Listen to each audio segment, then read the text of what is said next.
We now begin the process of restoration on a mighty Mopar, a GTX, out in Alberta at Investment Vehicle Restorations.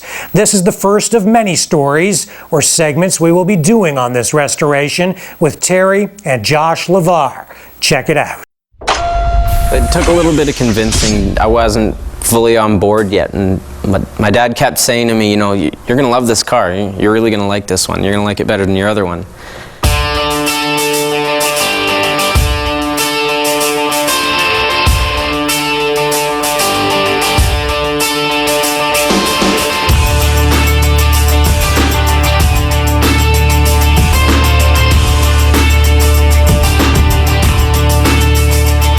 So we had the idea that we were just going to take it apart a little bit, clean it up, paint it, refurbish some of the pieces that needed recovering, and we were just going to drive it.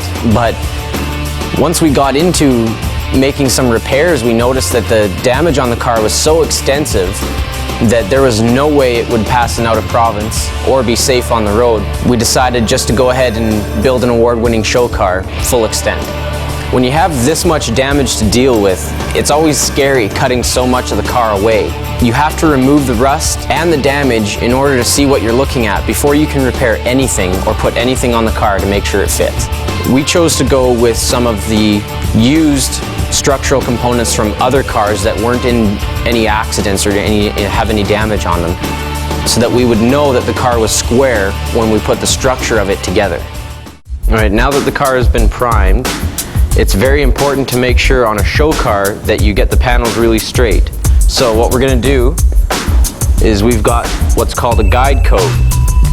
And we take this and we spread it all along the panel. And what it does is it fills into the low spots, allowing us to see when we're blocking it how much material we're taking off the car so that it's even all across the panel.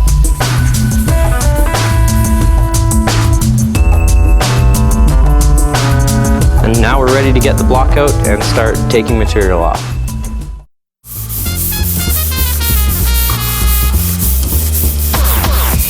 Before we're able to paint the parts on the inside, we have to sand the outside of them with 220 all the way up to 400.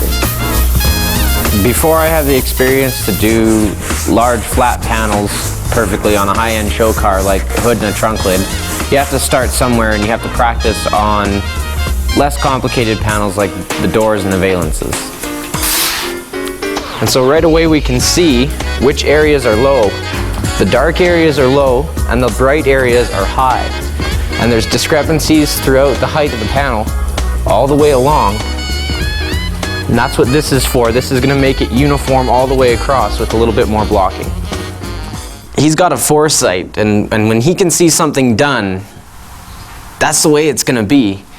And he's got this ability to see it before it's even come to exist.